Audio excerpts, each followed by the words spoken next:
otherwise on changing narratives for an evening.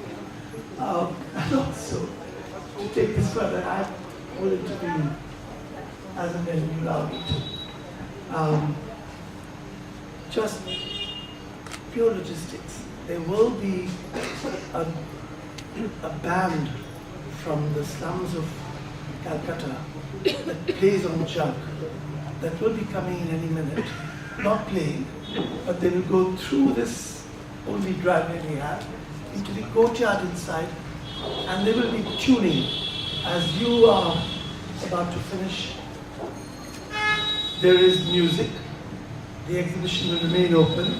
Srikanji, you will have time to see everything.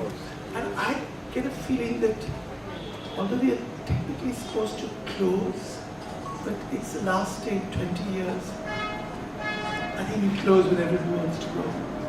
This is a significant evening, the last of a significant series of reflections that are taking place in this space since the 2nd of October. I have not been part of the entire 3 weeks of discussion and celebration and of speculation, and I must add, a considerable degree of anxiety and concern, because we are meeting on the last evening of this space being what it has been for 20 years, if not longer, as Rajiv's atelier, but more than that, as a kind of heart, soul and conscience for all of us who've been working in the so-called craft sector, and for many artisans, a source of support on the scale and in a kind unlike anything else. You've seen this collection. We're not going to have time to talk about it because our program is just for an hour and a quarter. But it does represent, perhaps, the only collection of its kind anywhere in the world. And we don't know what's going to happen to it from day after tomorrow when the packing starts. So one of our purposes in these last, this is the third day that I have been with Rajiv and his team, has been to explore some of the issues concerning not just the past of this building and of this collection, but how to position it within the future of the so-called craft sector, but perhaps more than that, within the future of whatever we understand and regard, or should regard, as development. Because here we are with a collection that has no equal anywhere, with a collection that speaks not just for India, but for the subcontinent and indeed for Asia. And we were told on the first night that if you pack it up into trunks, be aware of the fact that once a collection like this goes into trunks, those trunks are very seldom reopened, and it can be very seldom recreated. This was a reminder we were given from other people who have had experience. But in this program that was developed for this meeting, that I hope you all have copies of, Rajiv has described this as a stock taking. And it describes it as a stock taking of the geo activity, and geo, as you may know, is the brand name for what you're sitting on and what you have seen. But this is only one of 3 streams of activity that have been centered here. The others are on agricultural produce, well-being, health, Jiva and Jani. and the younger generation, Jiva and Jani. So Geo, Jiva and Jani have been the 3 streams that have been housed in this. what you have seen is just geo, and you've seen that that is big enough. We haven't had much to talk about that. But when we're talking about 20 years in this building, in the last couple evenings, we have also reflected on what has really happened in this so-called sector over 70 years. And how is it within a country where hand skills and crafts were at the center of the freedom movement, were at the center of a movement which, like no other, overturned the most powerful colonial empire in the world. When freedom finally came, crafts moved into centralized planning in India for the first time anywhere in the developing world. And here we are, 70 to 80 years later, when this great expression of what artisanal talent and creative Indians can do doesn't have a home, doesn't have a space, is not sure of its future. Something doesn't make sense. And an hour and a quarter is not enough time to make sense of it. But geo in that sense is symbolic of one important fact that has been part of Rajiv's mission.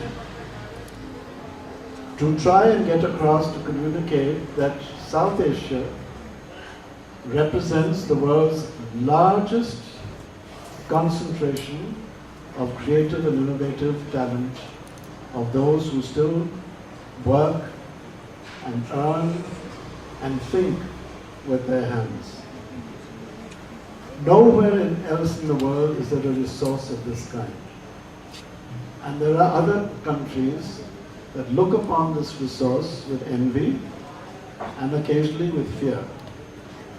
And one of them in China told a group of us who were in China 3 years ago, was it, or 4 years ago, that the only country to be feared in terms of the power of its craft resources was India.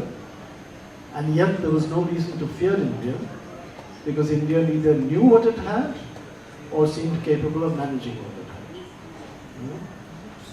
So the other important issue that, particularly when you've seen this collection, is the power of this sector to transit from so-called tradition into so-called modernity. You see it right here, and it seems effortless, but it represents a capability which many in the early years thought perhaps Indian artisans would not have, and therefore that perhaps crafts would not have a future because crafts were about the past. What you've seen here is not about the past. It's about drawing on the knowledge and wisdom of the past, but to move into a contemporary future. There are another issue which I think is important, because today our theme is going to be, in what way can this experience help inform our country of the need to create spaces for young people who are creative, who are innovators, perhaps not just in the area of art and craft, but in every area of so-called development. And I deliberately use this term development, so-called, because I'm not sure that we still know what we really mean by that term. We have with us Anjlina, menon, who is an outstanding figure in the world of arts, not just in our country, in our region, but internationally, who has contributed so much to the opening up of Indian contemporary art around the world, and who has taken a deep interest, not just in the arts, but in the social sector. And we have Professor Rajeshwari Raina of the Shivnada University, who has recently, with a team of her colleagues, been spending a lot of time, which has now been brought together in an extraordinary book, which I'm so delighted she's brought with her, called Alternative Futures, India Unshackled. this book does refer to the craft sector, but it also resonates with this need to open up spaces to indicate what our people are doing in this country in areas of health, education, human rights, agriculture, well-being, and many other areas which are close to Rajiv's heart. And our dialogue today, our discussion today with you and with Rajiv, will be if there are lessons we can take from the geo experience into the future of geo, certainly, but perhaps into a larger discourse in the area of development. So we'll start by asking Anjali what her experience has been in terms of what young people in the arts are saying, doing, and needing in terms of support systems for the future, opportunities and spaces for them to grow, create, and innovate.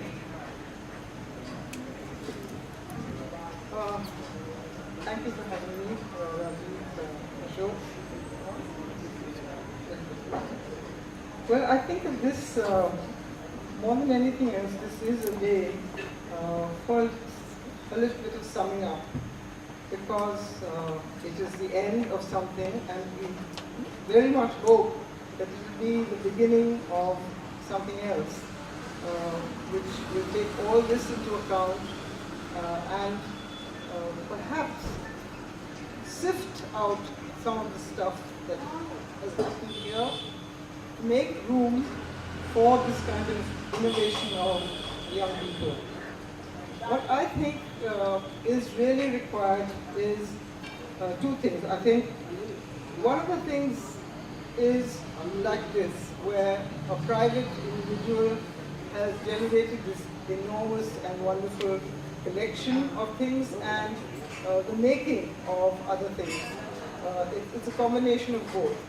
There are wonderful, wonderful collections from all over India, but it's also a living place where craftspeople have been encouraged to innovate with some kind of patronage, and we come back to this question of patronage, which is really what young artists and artisans and craftspeople need most of all. They need spaces, they need some funding, and they need an end for their products. There is no use just, I mean, we talk about the artist in the garret, but I think those days are over. An artist has to have enough materials. Spaces in the urban areas are not easy to have or to get. And I find many young artists who come out of art school are absolutely lost. Lots of them come to me, some are talented, some, I have to tell, I think you should look for another profession because there is no talent there. And they've struggled through 5 years of art school or whatever it is and find themselves only being able to imitate or copy what's already there. I think that's a very serious problem for young artists anyway. I don't know about craftspeople who have different kinds of support. Here I'd like to also mention that when we had independence, there was a band of wonderful women who saved, at that point, saved our handlooms, our crafts, and I'd like to mention some of them here, because Rajiv and others like him, other geniuses like him, have been the recipients of the traditions that they laid down. There was Pupul Jaikar, there was Kamala Devi, there was Fauri Nehru, there was Kitty Shivarao, Crane Berry, who ran cottage industries for many years and therefore brought people's taste into admiring and coveting Indian crafts and the Indian way of aesthetics. People before that only had chandeliers, velvet curtains, and wore chiffon saris. So these ladies really, or these women really made a great change in Indian taste. And they saved our craft when craftspeople were still making those things. Look at Pakistan. They just forgot. And many, many years later, they started to try and revive the craft, but the craftspeople who knew those crafts were all dead and gone. And it's been an uphill task for them. Whereas it's been fairly linear in India, thanks to the beginning that was made. And Rajiv over here in this building encapsulates everything that's happened since. I don't know what one would do if these private individuals, and there are several, it's not just Geo or Rajiv that has done this, there are initiatives all over India where private people have either saved traditional things or are helping to create them. I'd like to mention here also an organization with which I work a lot, and that is Pikmeke. They are trying to bring to young people, very young people, an appreciation of both music, dance, and craft. There are crafts melas and crafts workshops with Pikmeke runs in schools and colleges all over India. And I admire that. I've seen what they can do just in a few days. Children make things with craftspeople. I was at the annual Virasat last year, and there were 35 different crafts, and children picked up a certain rudiment of these crafts within about 5 days, and were able to make little things, not very great things. But what was created was an awareness of the value of craft. Rajiv, I hope that you will take this to your new venue with as much success as this. Rajiv and I have worked together on many projects, I think 4 projects.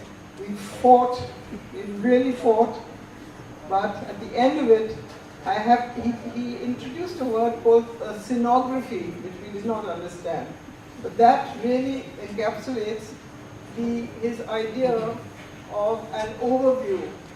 And the overview, I think, only is in his head. I don't see it being promulgated anywhere.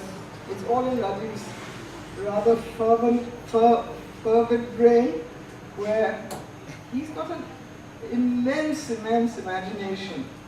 And we hardly know how all of us were just little sectors of whatever he creates. We're just little, very small pieces. And the whole piece, when it's put together, all of us who have quarreled with Rajiv over little details have to acknowledge that he is a genius.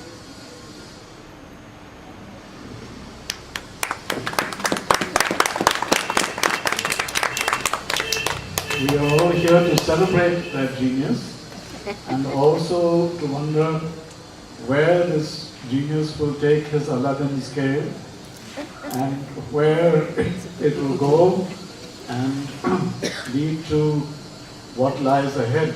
In the past couple evenings, Anjali, you mentioned this importance of organizations like Pikmeke who create awareness. One of the things that we looked at on the first evening, not the first evening, but 2 nights ago, was the whole question of creating a system of financial and market support for those who are creative and innovative. And yesterday we were looking at the knowledge systems behind all of this. And Professor Raina, who has been, who teaches at the Nada University and has also been associated with Vikalp and Kalpa Vriksha organizations, which brought out this wonderful book, has been interacting with groups both in the crafts, but a lot of it outside the crafts in other sectors, which share this common concern of how creative talent and innovative talent in our country can be fostered and assisted in the very changed environment from 70 years ago, where government was the great patron, to a situation now where government is withdrawing and alternative patronage or support systems have not emerged. Professor Ryan. Thank you, Ashokji, and thank you, Rajiv, for having me here today. I sincerely hope I've not, misplaced somebody or displaced somebody somebody else you would like to hear. Thank you. This is at a very short notice, and I was told about this yesterday, I haven't had much time to think about it, but I'll just speak about a couple of things, most importantly about this book that Ashokji spoke about, but also about this great collection that we've seen here, what Rajivji has put together here, and a couple of possibilities that we have, in terms of alternatives that are available to us. This endeavor, that is this book that Ashokji's spoken about today, is titled Alternative Futures and India Unshackled, basically. Very clearly stating that there is a stranglehold on a whole range of alternatives that are available to us today. And these are not things that, let's say medieval history or anything. These are living crafts and arts that are being practiced today, right under our very noses. So there are alternatives that are available to us, not just in terms of arts and crafts, but in the sector that I work with, that I know most is agriculture. The world knows that 90% of land holding, that is farms in the world, is 90% of them are small peasantry, small farms. So the question is, we've known this since the 1970s, it's nothing new. Now, why is it that it took the United Nations till 2014 to launch the Year of the Family Farm, right? There's something, let's say, an institutional sclerosis and rigidity when it comes to learning about alternatives around there, especially in terms of what we call the head, or let's say the decision-making in a society. So in a society like ours, where centralized and consolidated planning and decision-making, especially knowledge, has happened, there's been an increasing distance between what Ashokji said, hands at work. We have a rich resource in terms of hands that can create and are creating every day. A minor example from agriculture is, why is it that we have almost everything, 90% of operations that are done by the hand? For instance, the operation of a scythe or a reaper or a harvester or a transplant or anything, that is things that are done by hand that have been mechanized now. But there's things that are done by fingers. Yeah? So there is small operations like, looking for a particular pest, that is turning up a leaf and seeing if the threshold is right to use a chemical, or at least to light a bonfire. Small things, plucking cotton, that is picking cotton from the field. These are all things that need works that need the hand and not, the fingers, but not the hand. Increasingly, there has been an acknowledgement, even within the formal sciences, that mechanization has been possible in operations that are hand done and not that use fingers. So there are a lot of operations that are still dependent, even in the most mechanized world, that are dependent on fingers. So when we look at arts and crafts and we think of the immense coordination and skills and the fine-tuning of intellectual and aesthetic knowledge that's put together in any crafts piece, we think of what is missing in our centralized and consolidated planning done by the head, which is very distant from the hands today, the hands at work today. So the question that we have been asking ourselves in Shiv Nadar University is about our younger ones, that is the students we teach, about the next generation, who we have failed miserably already. Whatever we do for them, life is going to be far, far more strenuous for them. There'll be far more natural disasters, man-made disasters for them to face than we did in our adult life. So life is going to be very difficult for them, one. And two, many of these crafts that we know that exist and can still work cannot be salvaged without a very, let's put it this way, very conscious and very, very proactive acknowledgement and encouragement of the crafts. It's not going to come from the state. Ashok has already said that.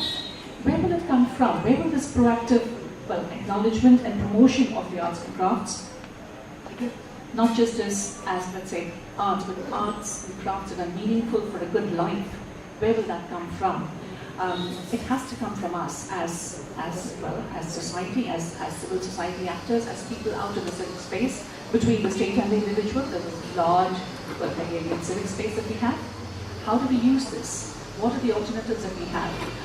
One of the experiments that I'll just speak about very briefly is an experiment that we're doing in Anjlina University in terms of classrooms which have regular MSc students who, classrooms with regular MSc students and civil society actors. That is, people who are working in civil society organizations on any walk of life, but who are sitting together to learn specific modules about water. So we have an MSc program on water science and policy, which is not about science in the technical sense of the term, but it's about demystification of both science and policy. So how is the next generation going to address questions of water? This is just an example. But we need more pedagogic exercises like this, bringing people together who can sit together and learn. How do we learn, for instance, with the arts and crafts today? How does this collection, for instance, help us to learn? What can we do with this collection? These are questions that we need to ask, and also look forward to, let's say, a very different learning experience. What will each of us here do, each one of us here do in terms of, enabling markets, but also enabling markets in the sense that Rajni Bakshi speaks about in this book. In this book, she talks about markets and bazaars. India or Asia has always had bazaars, exchange systems that were based on what classical economics calls use value. Yeah? I mean, we've heard stories about a sack of salt being exchanged for a handful of rupees and so on. Fine, salt is what they needed, salt is what the population needed. It was not exchange value as neoclassical economics is imagined or constructed for us. Yeah? In terms of a surplus value that's constructed in terms of, again, a surplus value that goes to a particular set of actors and not to hands that work, or the hands that actually drop the gems out or the salt, extracted the salt. Again, for a revival of this kind of, let's say, a set of alternatives in pedagogy, in learning experience, and, creation of this kind of awareness of real value, that is understanding the real economy, we need a different kind of economics. How do we bring that about? We need a different kind of social system. In this book, you will find essays that are actually, perhaps addressing some of these kinds of massive collection, this very, very well classified and catalogued collection that we have here. Where will it go? What will we do with it? So the sections here are, one is about, ecological futures. What are our ecological futures? For instance, if we say sustainability, is the sustainability of the planet, is that something that demands the same kind of action as sustainability of the economy? Yeah? It takes us beyond the question of what we are told, let's say, by the United Nations and by the government of India, for instance, as decoupling of the environment from the economy. It's not just that. It's about a different kind of economy that we want, a different kind of decentralized economy, learning, and again, what Ashish Kothari and I think Srivas Pradhan said in one of the earlier books called Journeying Here. It's about a radical ecological democracy, that is, a democratic engagement with ecological values. India is a country which has a democracy, but it doesn't have all the three values that are, that actually give the word democracy its real meaning. It has to have franchise, that is the value of franchise. We all do, we all vote, fine. But how many of us have the other two values of voice and authenticity? That is, the ability to authentically change the ways in which our economy and our polity works. We don't have that, and we, as in this privileged group sitting here, if we don't have it, we can imagine the millions of workers who are extremely talented and whose, again, intelligence, or let's say ability to create stuff that is intelligent, combines intelligence and aesthetic values, is just nowhere in the picture. So we need to think about how we bring this, let's say, make this radical ecological democracy work. So this attempt to put this book together actually and also put together these sections on ecological futures, on socio-cultural futures, on economic futures and political futures. Again, classifying about 30 odd chapters into these 4 sections must have been a nightmare for the editors. But the fact that this book captures these as alternatives that are possible, and the fact that this was in itself a democratic exercise. We were all asked I wrote the chapter on knowledge futures, but again, knowledge as in knowledge, democratic values and knowledge. But what are the kind of, well, let's say, different structures that you would want in 2047 in the knowledge system? So we were all asked to imagine what we wanted. Again, as Anjlina says in the foreword to this book, there is a difference between imagination and the imaginary. That is, when you're told to have an imagination of what you want, what kind of futures you want, we were not meant to be shackled by, well, the current structures and the current ideologies, but to think what we wanted, what we really wanted in each of the sectors we were talking about. And it was not an easy job, but we actually had a lot of help from the other authors. One of the brainstorming, well, actually not brainstorming, we all presented the first drafts of our chapters.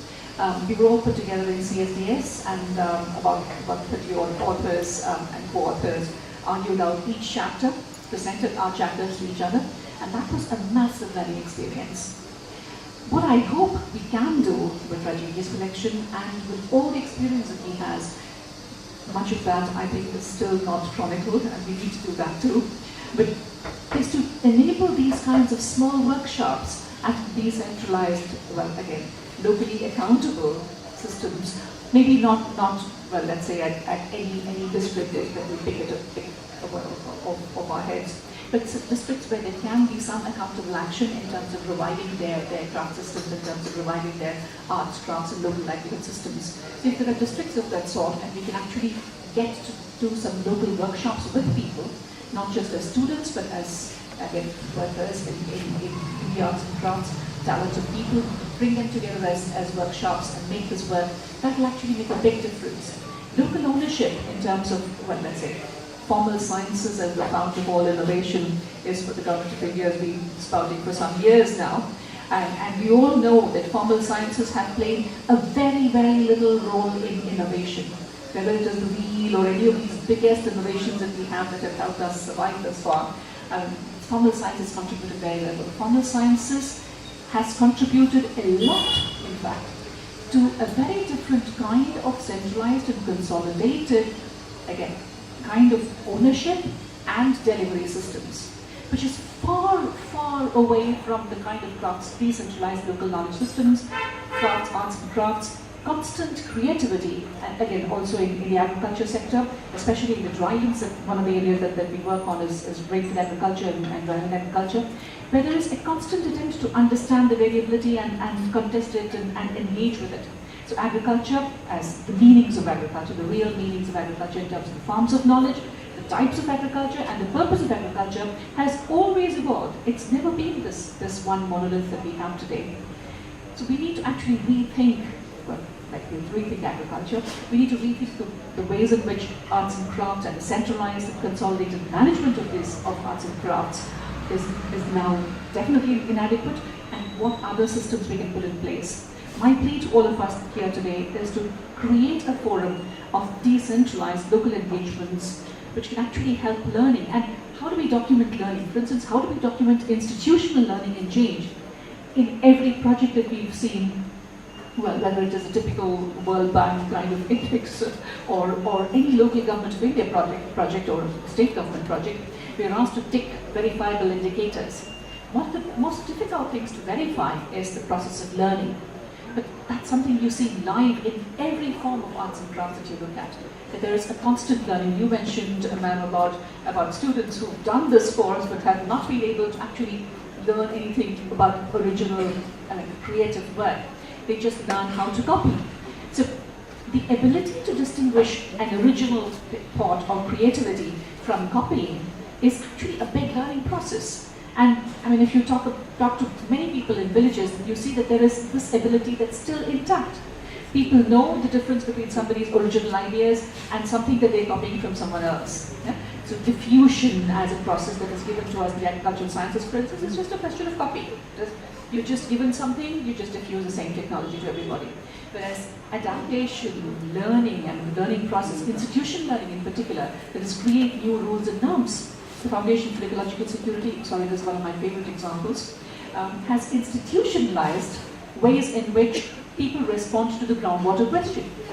That 80% of Indian agriculture is dependent on groundwater, that our groundwater is the same as the Saudi Arabian groundwater levels, and we're in real dark zone in terms of groundwater, in terms of its quality and quantity.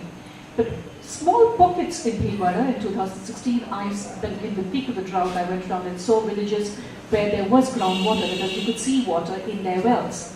And how is that possible when other parts, like for instance, in places like Latur in Maharashtra, which receive 3 times as much rainfall as Bhilwara does, there was no groundwater at all. There were long queues all along the roads, people waiting for water. Yeah? This is because Bhilwara in these regions, in this Bangalore region where the Foundation for Ecological Security works, they actually had institutionalized a process by which the villagers decided that there will not be any groundwater used for irrigation. There is no tubers for irrigation. It was a norm that everybody had to stick to. How do we assess these kinds of learning processes? How do people accept these learning processes and get around to act together? The crafts have to come together to institutionalize alternative, rules, norms, rules of the game, for instance. So what are the ways in which you would incentivize a local set of arts and crafts? Friedrich List in 1840 talks about how every learning system that a country, that nation state or any region can be proud of, combines the arts, its liberal arts, crafts, and formal sciences together. Today, what is frightening is the increasing distance between liberal arts and crafts and the formal sciences, especially the formal sciences that are useful for allegedly for innovation for industry. That is taking us down a really destructive path. And experiments like this that Rajivji has actually helps us learn about the alternatives that are possible. And we have to actually showcase this experiment in a much more positive light, and not see this as the end of an era. See this as a great new beginning, with youth who can engage in different parts of this country with this process and see how we can take this forward. Again, as learning experiments with clear documentation of the ways in which these learnings happen. Arturo Escobar also in praise for this book, this Alternative Futures, talks about the futures or the futures as open and multiple. The fact that we think of only one developmental future, as Ashokji said, which is about growth rates in GDP, as we are told, the steeper the growth rate, the better off we are. That is the biggest lie that we've been fed by, economics as a discipline, yes, but then again, good economists don't say this. They also are skeptical about the fact that the growth rate doesn't actually, indicate anything that is really useful for the economy or for us as a society. So there are newer disciplines that are coming up, like ecological economics, political ecology, questions about arts, crafts, and social, such as cultural ecology, where different kinds of meanings have to be unearthed, and we really have to engage with a quest for open and multiple futures. Thank you. I'll stop here. Thank you very much. Thank you very much, Professor Rana, because yesterday, maybe it was the day before yesterday, we had rather an audacious suggestion in our discussion that when we look at this Asian Heritage Foundation, could we also look at it as a perspective of an Asian Heritage University? Because in fact what this building and its collection represents is a space for mutual learning, for co-creation, for the understanding of the knowledge system. As you say, this part of Rajiv's work has not been documented as well as possibly his projects, quote unquote, have been. And yet this is the seminal contribution that Rajiv and others like him have made to what you were saying, Anjali, which is the movement that came with independence, when all of these great traditions were supposed to articulate an Indian modernity which was not mimicking modernity of necessarily any pattern from anywhere else, but has been reduced to that. And you use this interesting term of real economics. And I think for those of us in the craft sector, one of the basic challenges we have faced in the last, certainly the last 10 years of effort, has been that this creative activity has no place in the current thinking of whatever it is that we call economics.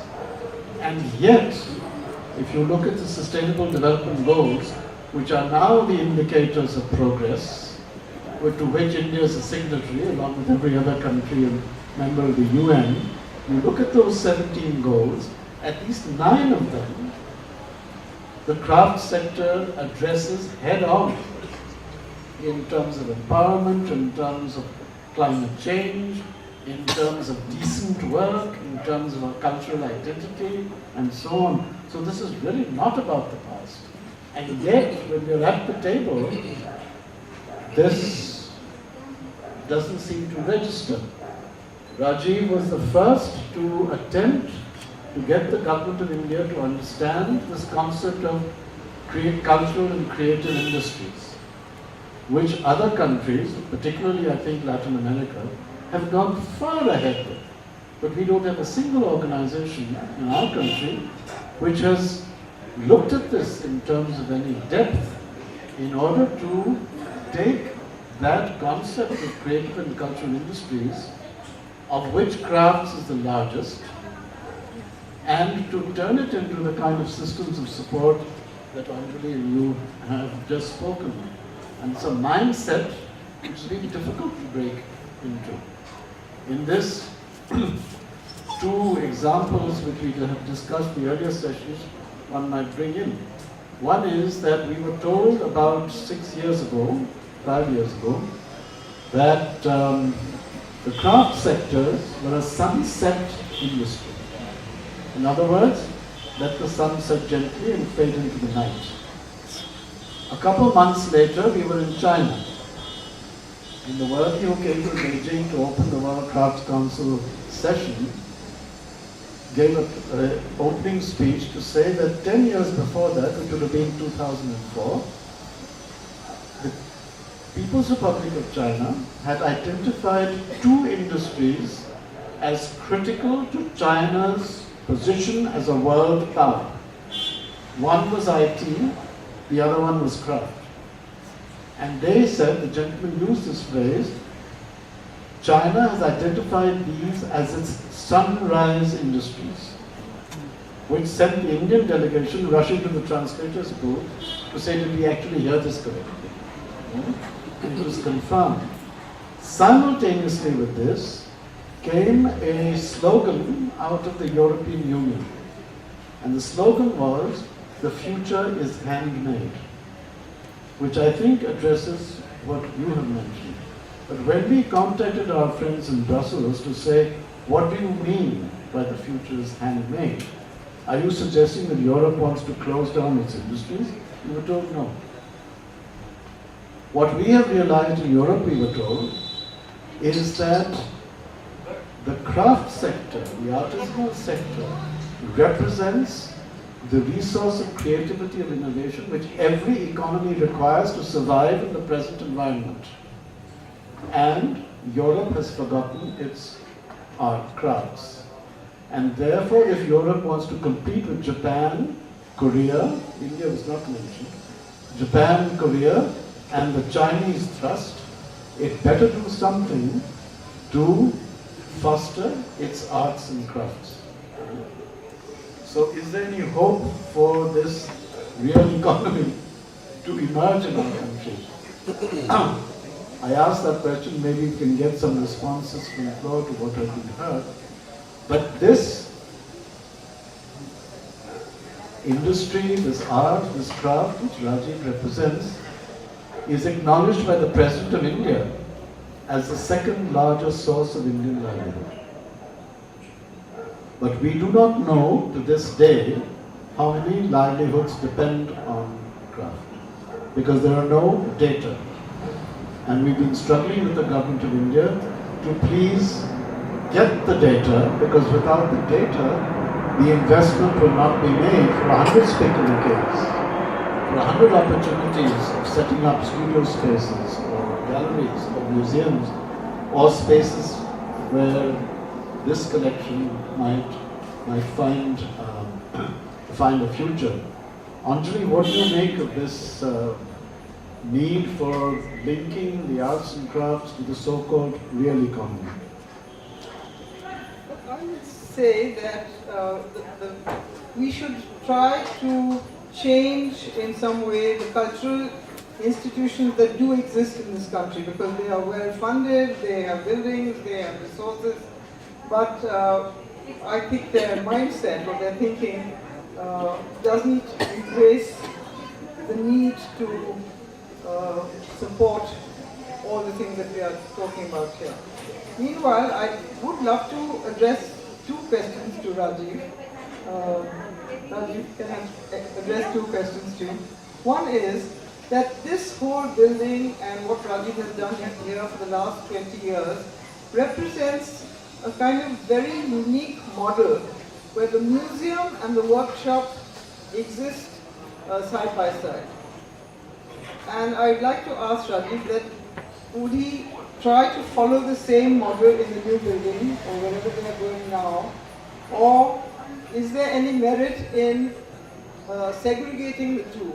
Because I think what Ashok had just said was that it's inspirational for those craftspeople who come here to have these other wonderful things around them, the collections.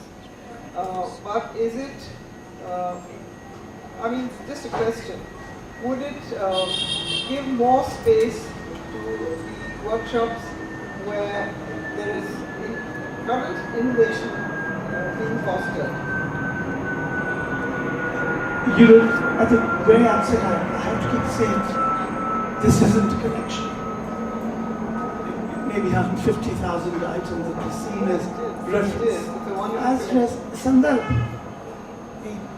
the issue that was always in front of us when we didn't have the world at our fingertips was to have something tangible. For anything intangible we seek, we needed some provocation.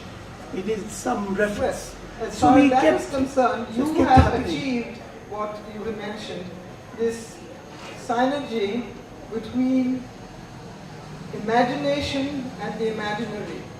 I think if anyone can do that, it is Rajiv. Yeah, well, thank you, Anjali, but I just think there's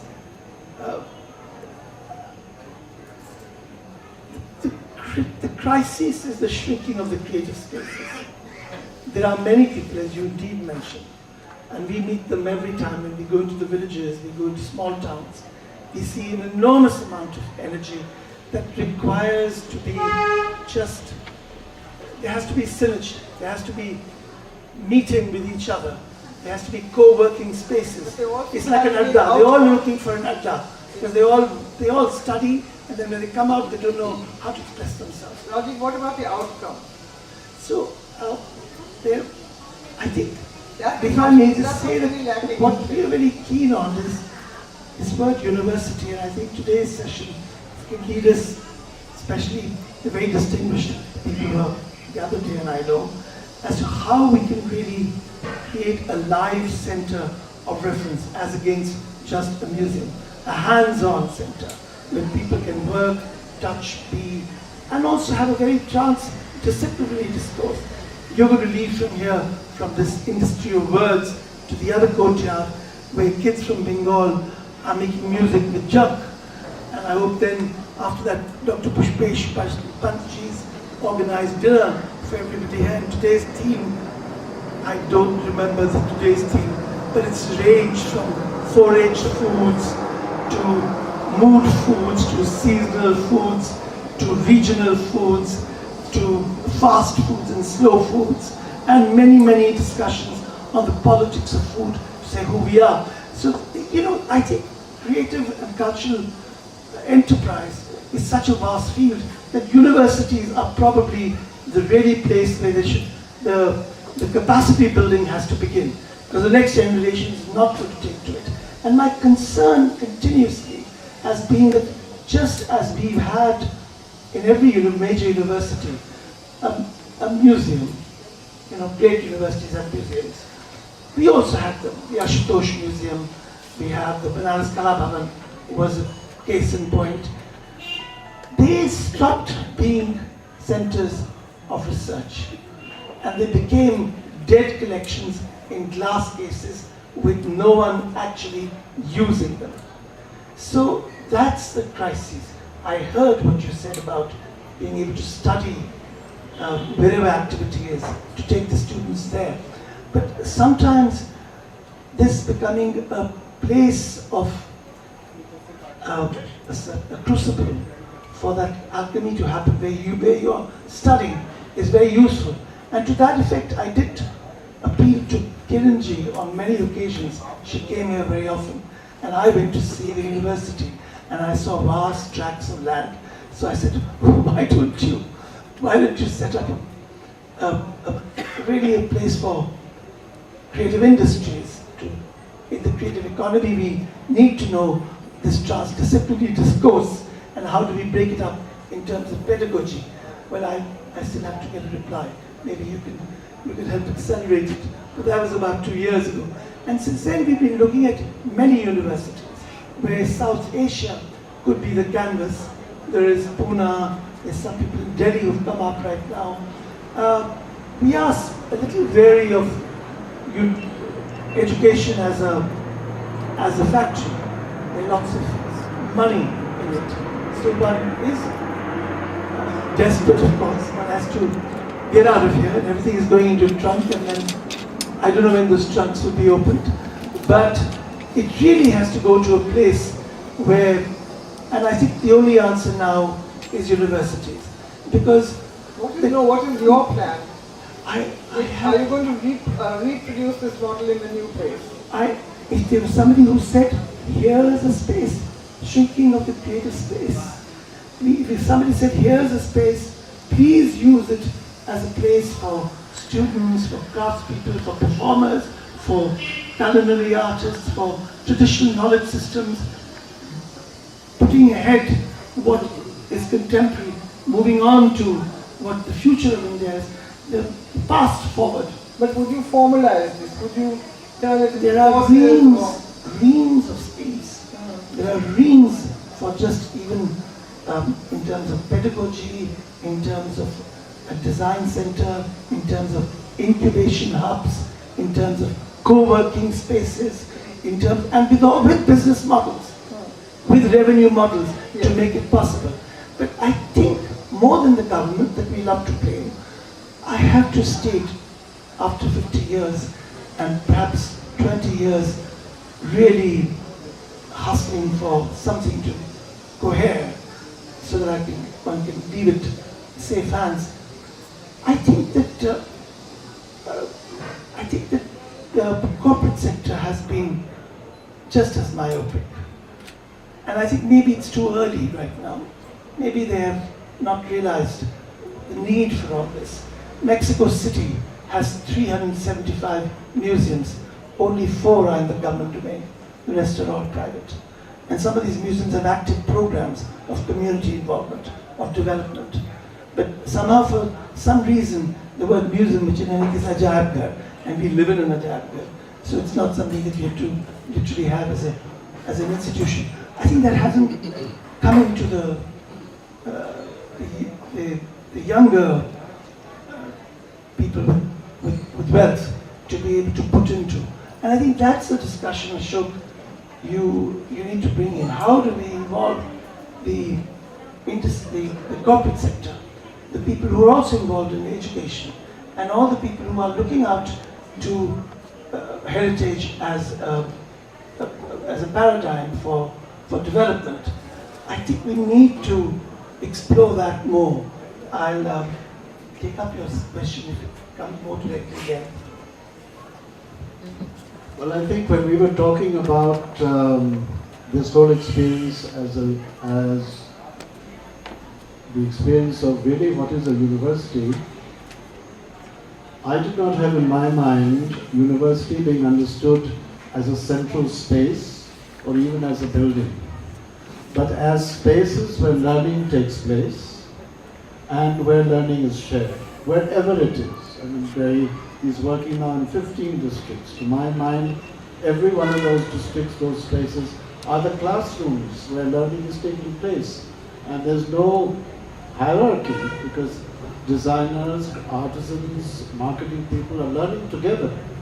So if we can have a concept of the university which goes back perhaps to the root of the real word university as spaces for learning, then perhaps we are not talking about Rajiv setting up an institution, but there needs to be a place where this can be a catalyst for that kind of continuity, if you like, and where creative people can come, draw, go out, come back. And if one has even documented, for example, the alumni, if I can use that term, of the Asian Heritage Foundation, you will find some very distinguished creative names.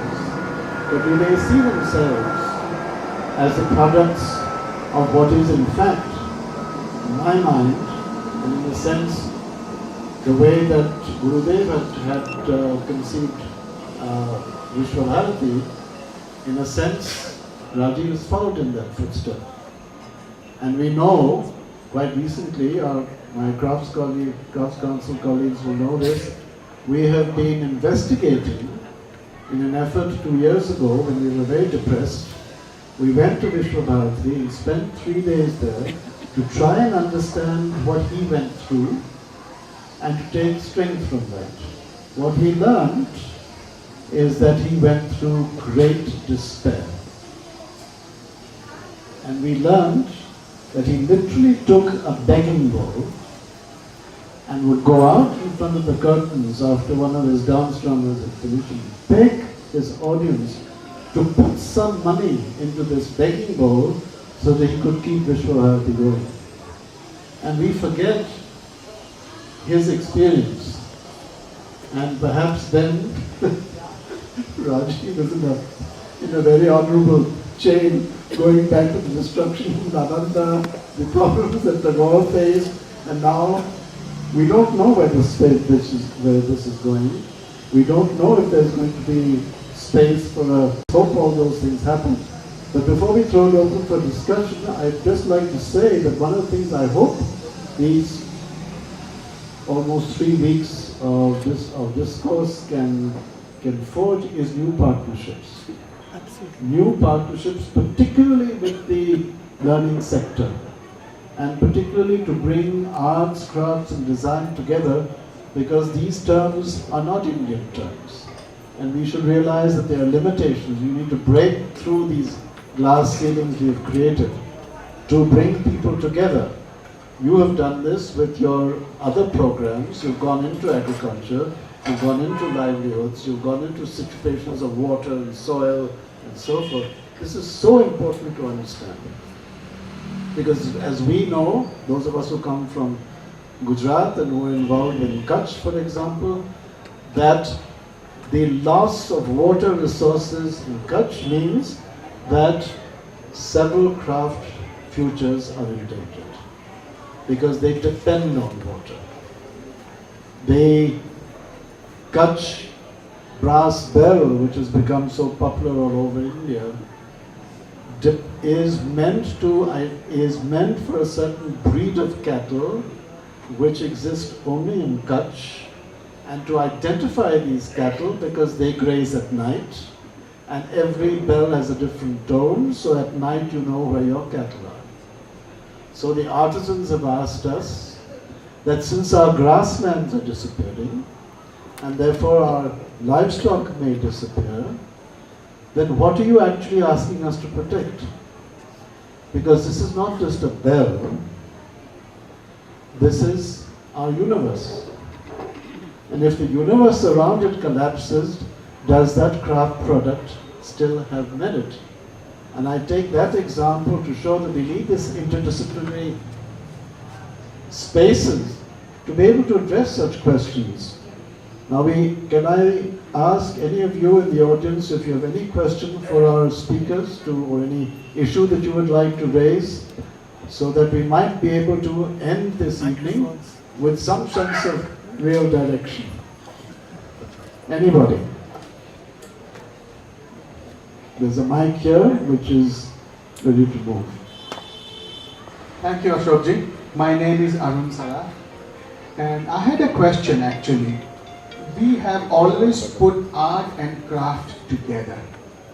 I always thought, and if I really reflect upon it, craft was industry of the past.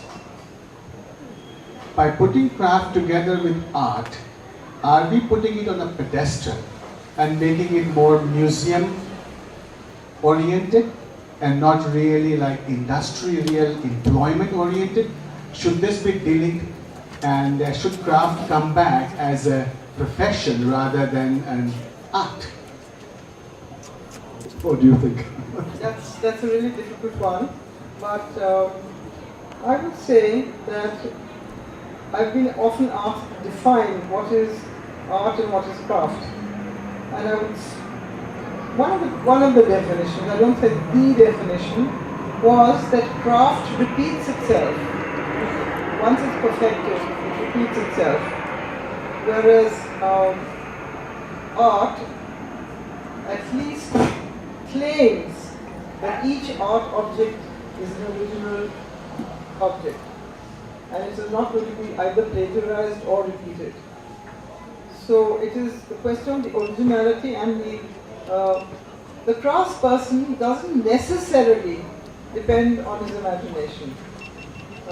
He's part of a tradition. He's learnt it from his either from his ancestors or his peers, and it's more to do with the hand than it is, I might be mistaken to say that, than it is to do with the mind.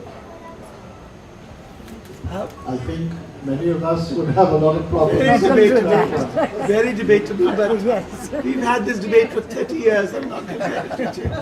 Let's just take that answer, because there's a very important question about history. We're talking about industry, which is let's say maybe the first industrial revolution, 1750s onwards, where we speak about 1780s, 1750s. Yeah, that's the first industrial revolution in Europe.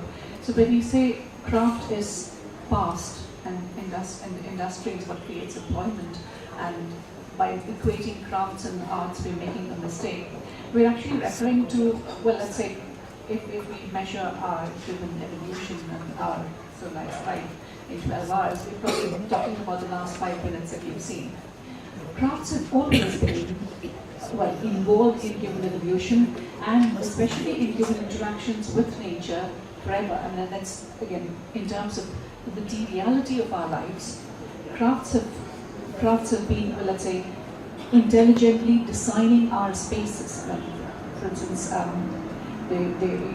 Yuval Noah Harari now argues that it was meat that domesticated us, and not us domesticated meat.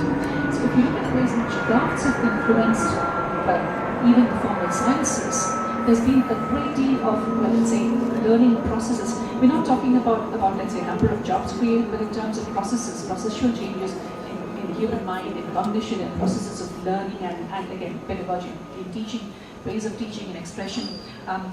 Why, for instance, Dr. Doolittle, who got his Nobel Prize 3 years ago, has philosophers and sociologists in his lab? Not because they bring in crafts, but because they bring in a different understanding of sociology, of social systems, different questions, of why questions. Craft as let's say, the fount of creativity has immense importance, which we in the industrial world seem to forget. I mean, that's part of our learning, and that's what we've been taught. So unless we revive some of our, well, let's say, lessons from our past, we're not going ahead as human beings on this planet. And let's not forget, the planet will become resilient again. The planet will get rid of us, without us, the planet will become resilient. Our job is to, as Rostrom and others argue, is to create a safe operating space for humanity, keeping the planet alive as well. We're not doing that now. We've already transgressed 9 planetary boundaries. So where do crafts come in then? Crafts come in the ways in which, for instance, this book talks about alternative futures of local, short value chains, food chains, for instance. I mean, why do we have to consume Parma ham or Parma cheese from Italy? I mean, of course, we can produce our own kind of food, yes. As a delicacy once in a while, maybe it's excusable, but then this is the way. So we need craft systems to bring back localized and decentralized economies that are sustainable and resilient. Resilience means the ability to bounce back to a normal situation once there is a shock. Without crafts, we will never be able to do it. So arts and crafts being clubbed together, and I probably will leave it to the artists to decide about that, but without crafts, our survival and, well, survival with systems that we know best, ecological systems that we know best, is highly questionable. I don't think we will, and not just me, many others also. May I just end with a small quotation from Uzruma's chapter in this book, which is about crafts show the way. Where she says, craft skills will proliferate. Craftspersons and their abilities will gain respect. Right now they don't. We completely agree with that craft skills and craftspersons do not have respect now. So lost or forgotten artisanal skills like blue glazing of earthenware or herbal tanning of leather might be rediscovered. Society needs craftspersons' practical intelligence gained from constant hands-on interaction with material. This will be the greatest contribution to society of a resurgent Indian craft industry. It is not a contribution to India. We're not talking about a contribution to number of people who will be employed or just livelihoods as in a very economical sense. We're talking about a civilizational change. And I think crafts have a really important role to play there. I mean, we take this discussion forward later, but it's fine. Can I just sort of, Just one know? point which I want to really clarify is that quite often a particular craftsman can certainly transcend those boundaries which I talked about to make a work of art. I would say this thing that we see behind this backdrop that we see, what would you classify that as? Is it a work of art or is it a work of craft? I would say it is a work of art because the craftsperson has used certain materials and techniques to use his imagination to create something unique. Yeah, well, on a lighter note, Kipling, JJ College in Bombay, said a small little thing that Adam sat under a tree and he made a drawing on the ground that gave great joy to his heart. Till the devil sitting on the branches whispered, "It's pretty, but is it art?" So this art craft will of course carry on. If there isn't a question, and I don't want to force it, but if there is, we should see some hands. I was saying that I'm very upbeat about craft, and what I'm hearing is that we do have a real space for it. And to talk about the fact that what you were mentioning, anything that is functional, I would classify really as craft. It has a space in the art space because it kind of has a function there as well.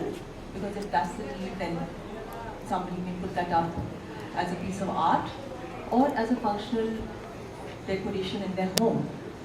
Of course, you're not going to make so many mud houses, but whatever is functional to me would be craft, and it is more, I think, not only that it's in their imagination, like what Anjlina was saying, that it may be that they don't have an original imagination, they have got something from like a parampara, but at the same time, they do have the imagination to improvise and to, for example, the same painting that you were mentioning, that they do have they adapt according to what the needs are. So they're able to adapt from out of a mud onto a canvas.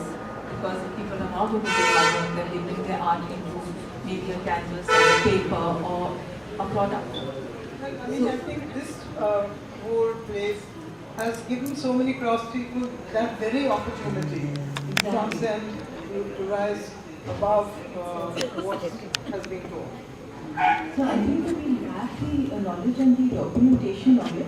I'm working with the mold and touch with 4 genres of craft, and one of them is the rabadi, and the rabadi is like when you go to the Ajrak printer, he says rabadi hamari grahak. We go to the weaver, Rabadi Hamari Grahak. Bandhni, Rabadi Hamari Grahak. So that means the Rabadi was providing and still is a lot of work to these people. And then one said that, wo to firte rehte hain because they are nomadic. And we thought that, okay, that was in the past, they were nomadic and they were goat herders and, cow herders and things. But when we were coming on the highway just a week back, they were still migrating. And it was shocking to see that they have whole hordes of camel. The women folk were leading the camel, and they had the beds and these small little goat on the camel. And in the far distance, you could see thousands of livestock migrating with the men. And because there have been 2 days of rain in Kutch, they were migrating to greener pastures, and then they will go back. So the fact that these Phirte log are the richest people is difficult to believe sometimes. So it's important for that awareness to come in people, that what really is going on and who's doing what and how it is organized and what each one's role is. So I think that in our area, AC, we call him AC very fondly.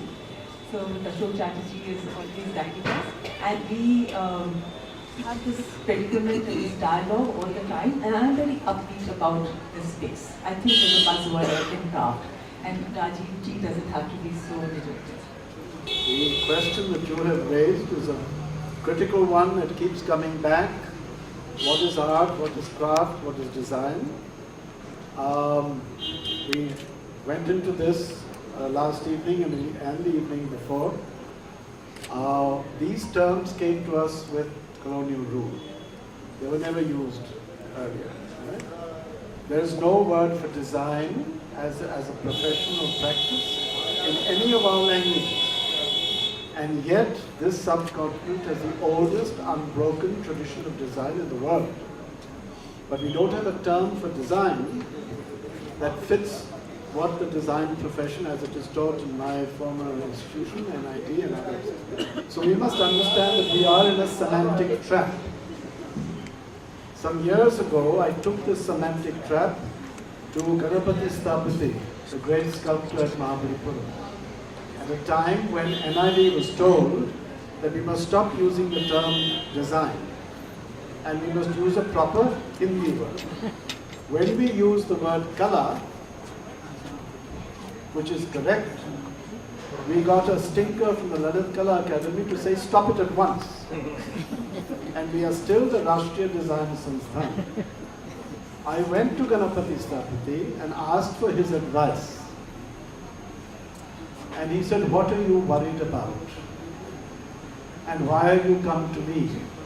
So I said, I've come to you because you are the great creator of these images. Images, he said, one thing I do. My forefathers planned Madurai. The city plan was made by us. The architecture was made by us. The temple was made by us. The images were made by us. The vessels were made by us. The music was created by us. So I am not just a sculptor. I am Kala. And he said, what do you do at NIT?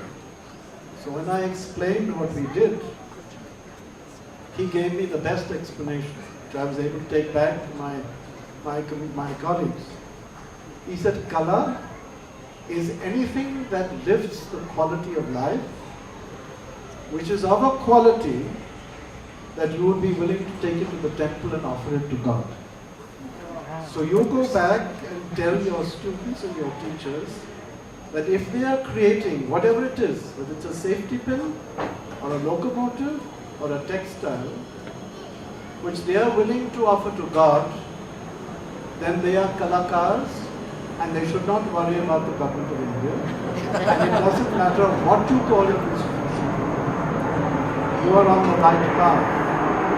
If you have any doubts about that quality, go back and think again. And then he said, but let me tell you one other thing that I do, which is important for a kalakar.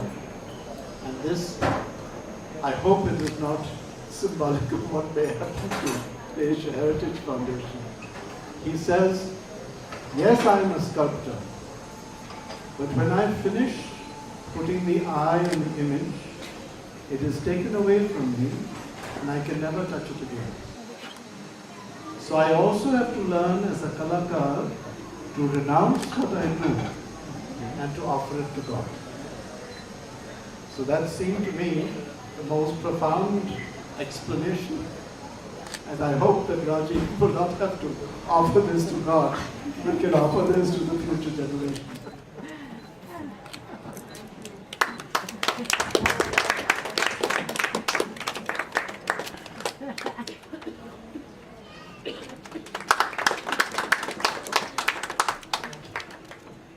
It will come.